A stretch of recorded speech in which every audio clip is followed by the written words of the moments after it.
Hi, everyone. Thanks for coming. My name's Jonathan Modi. I'm lead communications officer here at the Oregon Health Authority. We're here to provide you an update on the state's novel coronavirus COVID-19 situation. And we have Governor Kate Brown. We have Pat Allen, director of the Oregon Health Authority. We have Jennifer Vines, Dr. Jennifer Vines, Tri-County Health Officer, and Dr. Dean Seidlinger, who is health officer and state epidemiologist. Governor? Thank you. Yep. Good afternoon, everyone. Thank you for being here this evening. This afternoon, we learned that we have Oregon's first case of the COVID-19 coronavirus. Earlier this week, federal health officials advised Americans that new cases of the COVID-19 coronavirus were likely to occur. That is why I directed my agencies to continue more active preparations. And that's why today I stood up a coronavirus response team to coordinate these efforts statewide. I understand that this news is concerning. However, I want to reassure you that our state and local authorities are responding quickly to the case. They are professionally trained to handle this situation. Oregonians should know that we are taking this very seriously. Officials will provide immediate updates as we have them. With that, I'll invite Oregon Health Authority Director Pat Allen to give more specifics and what next steps our health professionals are taking. Thank you very much. Thank you, Governor. First, I want to acknowledge that there has been a great deal of concern around the world and here in Oregon about the COVID-19 coronavirus, and that concern is real and reasonable. As the Governor indicated, we've had our first presumptive case of COVID-19 in Oregon. What does that mean? That means that the individual who was under investigation had a test done, and that test was returned positive. That test was done by the Public Health Laboratory here in Hillsborough. Earlier today, we were doing a variety of briefings about our preparedness, and at that time, that capability wasn't yet online. It actually came online during the day today, and so it was able to be deployed and provide that test. We'll do a confirmation test through the Centers for Disease Control and Prevention in Atlanta, and so the case will be considered presumptive until we receive a confirmation one way or the other. The case is from Washington County, and the individual is currently at Kaiser Permanente Westside Hospital. In the interest of privacy, we will not be disclosing the age, gender, or specific condition of the individual. Nevertheless, our concern is certainly with that person and with that person's family, and we want to provide all the support that we can for them. There was no known travel exposure for this individual, so this is a case of community spread of the disease, much like the case from California earlier this week. The patient has spent time at the Lake Oswego School District at Forest Hills Elementary School. We're working with the local school officials and the Oregon Department of Education in the response. We're also working with Washington County and Clackamas County public health authorities to conduct contact tracing to notify people they may have been in contact and offer health guidance. We're also providing guidance to local healthcare providers to help them respond to inquiries they may expect to get from parents and other community members. We've notified the Centers for Disease Control and Prevention and are working closely with all of our local partners. What we don't know. We don't know the number of close contacts being within 6 feet for a prolonged period of time that this individual had. We don't know how this person became infected with COVID-19. It's too soon to say what impact this case has on family, friends, coworkers, or the Lake Oswego School District and other members of the community. Contact tracing is our top priority right now. We'll notify the public as soon as we receive any information about potential exposures. What are we doing? We will notify anyone who is likely to have been exposed. We're continuing to process COVID-19 tests as necessary at the Oregon State Public Health Lab. Earlier today, we identified that there were 2 individuals under investigation, and so we're testing that other individual. We will announce any individual positive test results when we become aware of them. What can you do? The advice is actually pretty simple and has been around for a long time. Cover your cough and sneeze. Wash your hands. If you begin to have symptoms of a cold or flu, it's critically important that you not go to school or go to work. Stay home and call your healthcare provider for guidance. And stay informed. The OHA website, healthoregon.org/coronavirus, has a variety of information pieces for individuals and providers. And the 211 information line is equipped with information to answer inquiries that you might have. We spent a lot of time today at the Capitol and talking with you all about preparedness for this event. We've been expecting this and we're prepared for it, and we're using the system that we described today to respond and help keep Oregonians safe. Now I'd like to turn it over to Dr. Vines.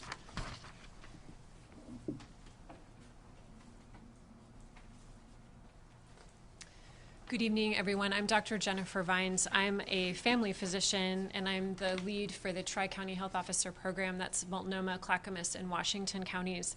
I also want to acknowledge the seriousness of this first case. I want to let the family of this ill person know that our thoughts are with them, and I want to acknowledge the public concern that we've been planning for and working hard to address the last several weeks. I would also commend our colleagues at Kaiser Permanente for alerting us to this case and for treating this person and looking out for their frontline healthcare staff. So I would say that we are early in our investigation of this case. We are working tonight and through the weekend to determine where this person spent their time, who may have had close and prolonged contact with that person, and who will need health education to be on the watch for symptoms. We do know this person spent time at an elementary school in Clackamas County. We don't yet know exactly the risk of that the time there poses to those students, but my colleague, Dr. Sarah Present, the Clackamas County Health Officer, is here tonight. She's in direct touch with the school district, and they'll be announcing their next steps shortly. So this is your local and state public health system prepared and doing what we do, which is identification of cases, identifying people who may be exposed, and making sure they have the information they need to stay well and stay safe and keep the rest of us safe. So again, the things for all to do are cover those coughs and sneezes, wash your hands, and now is a good time, like ahead of any potential emergency, make sure that you have a plan for your family, that you have food, medicines, pet supplies for at least a couple of weeks, have a plan for childcare should you need it, and know what your employer's sick policies are so that you can stay home at the first sign of symptoms. So thanks. With that, I think, are we taking questions? You guys might want to step up there. I guess, can you go over again this page? So you're calling this person a Washington County citizen, is that correct, this individual? Washington County resident. But spent time at Forest Hills Elementary School in Lake Oswego? That's correct. The person lives in Washington County and spent time in the Forest Hills Elementary School. We're trying not to be any more specific than that in the interest of patient privacy. Can you say whether the person is an adult or not? Yeah, it's an adult. And is this patient still currently at Kaiser? I can't comment on their current treatment or health condition. Hospitalized? Yeah, they are still hospitalized. And when you say presumptive case, is it presumptive until these tests come back from Atlanta? Right. We're getting our positive test result confirmed. If the test comes back from Atlanta positive, then we'll stop calling it presumptive and say it's a positive case. Positive here, still waiting. Right. But the guidance from CDC is we should treat a presumptive case as a case until we have any further information. Can you differentiate between the term hospitalization and quarantine? This isn't a quarantine, this is a hospitalization? Correct. Can you say how long you expect it'll take to get those results back? Very shortly. We're having them expedited, and it could be over the weekend, and we'll provide that information if it is. So just to clarify, Forest Hills Elementary in Lake Oswego, spent time there, and then also an elementary in Clackamas County? Forest Hills Elementary is in Clackamas County. Okay. Do you expect a Lake Oswego School District to come out publicly with some sort of plan tonight? Yes. Or this weekend? Yes. Okay. Obviously, since you guys sent the notice to us about this, social media, everyone getting anxious about all this. What do you tell them? I mean, people are obviously concerned. Yeah. So, I mean, the concern is completely understandable. for most people who contract this disease, it's like any other coronavirus where the disease itself is relatively mild. A small percentage of people will have a serious disease, and it could progress that way. The most important thing to do, as mundane as it sounds, is cover your cough and sneeze, wash your hands, and this helps demonstrate most critically at the first sign that you have symptoms of a cold or the flu, you should stay home. I just want to add something. I just want to reassure Oregonians that we are taking this very, very seriously. I also want to encourage Oregonians to go about their daily lives, to stay calm, and as Pat and the doctors have mentioned, to take appropriate public health safety concerns, including covering your mouth when you cough or sneeze, using a tissue, washing your hands thoroughly, and if you're sick with the flu or a cold, to stay home from work or from school. Governor, were you aware of this presumptive case when you announced the response team this morning, or is this kind of really new within the last couple of hours? I was not. My team learned of this case at about 3 p.m. this afternoon. Can you tell us, I know you're trying to keep the person's privacy, what city in Washington County they live in? Or a general can't. area? Cannot. Can you say any more about why they were at the school? Were they a parent, a teacher? I'm sorry, we cannot. Any idea how many people we're talking about that you are attempting to locate? Dr. Vines? Yeah. So I would say we are early in our investigation. We have people working on this literally as I speak, and we'll be working on it through the weekend to identify those who had close and prolonged contact with this person and may be at risk for transmission. And you can't comment on how they're responding to this illness, what their condition is. Is it mild for them, or is it more serious? For who? The patient. Patient? No, we're not seeing anything other than hospitalized. And once again, you said this is a community transmission event. Can you talk about what that means and how Sure. that is different from some of the other cases we've seen nationally? Sure. So what we know so far is that this presumptive case does not have travel to any of the known affected areas in the world that have coronavirus transmission ongoing. That leads us to conclude that this person acquired this infection here somewhere in our community. So that's how we call it, presumably a community-acquired case. So they didn't take a plane or anything like that at all? As far as we know right now, that is correct. So if they got this from the community, then do we assume someone in the community, there's someone else that has it? Or how does, right? Right. So that's the question that we need to answer. And as we identify contacts, and in particular, as we identify people with close contact, ask them to watch for symptoms. If they develop symptoms, they would become candidates for testing, and we can start to get a better sense of how contagious this disease is and what is the range of symptoms that people have with this virus. Do you, Go ahead. do you think this is going to get a little more concerning before the latter? I mean, obviously there might be someone else, and then you mentioned the second patient. Mm-hmm. It looks like we might see an increase in numbers here. I think that's possible, especially now that we have local testing capabilities, which is a real asset to our public health system, to have the state public health lab able to run this test. So the case count may very well tick up, and again, that's public health doing its job of confirming cases in people who've had a known exposure and who develop compatible symptoms. Were you guys aware of the rumor circulating that somebody with coronavirus was at a Kaiser Permanente facility? Is that from several days ago? Several days ago, yes. Yes, I was aware, and I helped dispel that rumor. Well, now that we're hearing this, is that the case that people were talking about, or is this something No, completely different? no. Okay. Now that it's here, we had heard of California case in Northern California where testing from the CDC wasn't being done as quickly as they would have liked. Has that ramped up? Have national officials reassured you that if we have new potential cases coming in, that they will be tested quickly, so maybe this can be isolated? So just the Centers for Disease Control this week, after that case in California, did expand the number of people who would be tested. So the people with serious respiratory illness who are hospitalized, even without a travel exposure, are now being tested. And they've also committed to ramping up the state public health lab testing capability, which was able to come online today after it was being certified. So yes, the CDC is working to increase that capacity so that we are able to test the people that we're investigating who need that test, so we can confirm whether or not they have this new virus. What about school closures or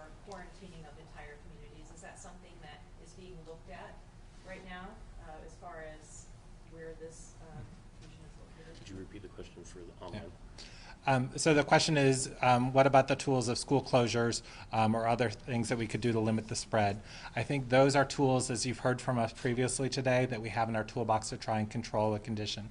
The reason we have people working tonight and through the weekend to identify who this person has contact with, so we can try and draw a tight circle and see the people who are at risk, identify them, assess their symptoms, see if they need to be tested. If we do notice spread in our community or multiple cases, that is certainly something we would consider on a case-by-case basis if the situation escalates in Oregon. How quickly can you ferret that out? Like how, you've probably done this before with different illnesses. How quickly do you guys move? When will we know the amount of spread? So when we know of a case, you will know shortly after us if we identify a case. We've been doing this continuously with our persons under monitoring who've come into Oregon and already cleared about 180 of those people who did not develop symptoms and are now in our community with no threat at all. We have additional Oregonians who've been very compliant in working with our local public health officials and staying home, talking about their symptoms and reporting things. We've had 2 people prior to this who developed symptoms when they were under monitoring, were tested, and those came back negative. So we have the utmost confidence that people are complying and listening to public health. We know there's a lot of concern out there, and that's why we are announcing this case, even though we don't have all the information, because we want people to be assured that public health, the state, our federal partners, our local partners are working together to do everything we can to ensure people are protected. I'm assuming this person is self-quarantining, or not self-quarantining, but they're in the hospital? This person is in the hospital and is isolated. What about the members of that you know have come in contact with them already? That you don't know if they have it, but have you asked them to kind of So stay isolated? our Kaiser Permanente, our healthcare partners are working very hard on making sure that their staff are protected and taking the steps they need, and our local public health partners who are working with potential close contacts, including this individual's family, are also assessing to make sure that people are taking precautions and not exposing others. Is there concern over other areas in Washington County where this person could have spent time? I know you mentioned the school, but is there any other areas that you guys are looking into where this person could have spent time that is posing a risk to others?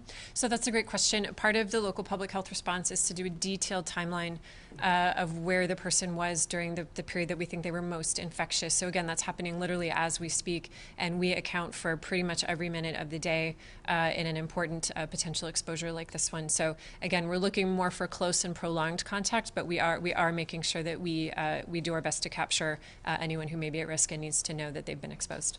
Dr. Vines, can you explain again the second person you guys are, is there another person that's being tested and you're waiting for those results to come back? You mentioned that you don't want to talk about the second. Yeah, so we committed to doing weekly updates, but since we're here, there's another individual who has developed symptoms and would fit criteria for testing by the CDC. Those results are currently pending, and if those results come back positive, we will certainly confirm those as soon as we have that. To confirm what Dr. Vines said, we work on these prolonged close contacts for these investigations to identify who's at risk. This is not like a measles investigation where even kind of being in the same room with someone or after someone would put you at risk. It does really require kind of being close, having a conversation. Passing someone on the street or in the store isn't going to put them at risk, so that's why we want to reassure Oregonians are safe, as Governor Brown said, and we will work to identify those individuals who have close contact with this person so that we can assure that those individuals are safe and are able to take the steps they need to protect themselves and their families. Just to clarify, that second person you're waiting on those test results, they were in contact with this confirmed case? There's no connection between these two. Okay, I'm sorry. I just wanted to add real quickly that, and the governor mentioned this as well, you guys literally got information about this within hours of the time that we did, and we're committed throughout this, if there are subsequent cases, to continue to maintain as high a level of transparency as we can. That means there will be times where there are a whole bunch of questions that we can't answer about the individual, but we want you and we want the public to have information about positive cases as quickly as we can. Mr. Allen, do you fully expect more cases to pop up in Oregon given this news today? Well, I think the CDC has indicated that they think there will be widespread incidence of the disease, and I don't have any reason to disagree with that. But also saying that right now you say that the exposure for people is low risk, that people should go about their lives, go places, do things. Yeah, I might actually rely on Dr. Dr. Dean to comment on that a little bit. But this is not a disease like measles, where the virus persists for long periods of time after someone's left. It requires close, prolonged contact, and that's a different circumstance than some diseases that we look at. Dr. Dean, do you want to add anything to that? Yeah, I think this is the conversations we have every flu season. You know, the reason we talk about people with flu staying home is, one, so that they can recover, but two, the people that they work with or when they're in school, that they're sitting across from having conversations, those are the people most at risk. So if they separate themselves at home, they're not going to put other people at risk. Diseases have very different ease of transmission from one person to another. Something like measles is incredibly good at spreading from one person to another person, and that's why we identify public places, supermarkets, airports where people may have been, so that if people develop symptoms, they can take action. We also, in a disease like TB, we know it's very hard to spread from one person to another, so we usually have very limited people who are at risk. This is something in the spectrum between tuberculosis and measles, but really closer to tuberculosis. It requires someone to be within about 6 feet, that person be coughing or sneezing to have those particles affect the healthy person who's with them to get infected. Unfortunately, what we don't have with this disease is a vaccination to prevent it like we do with the flu.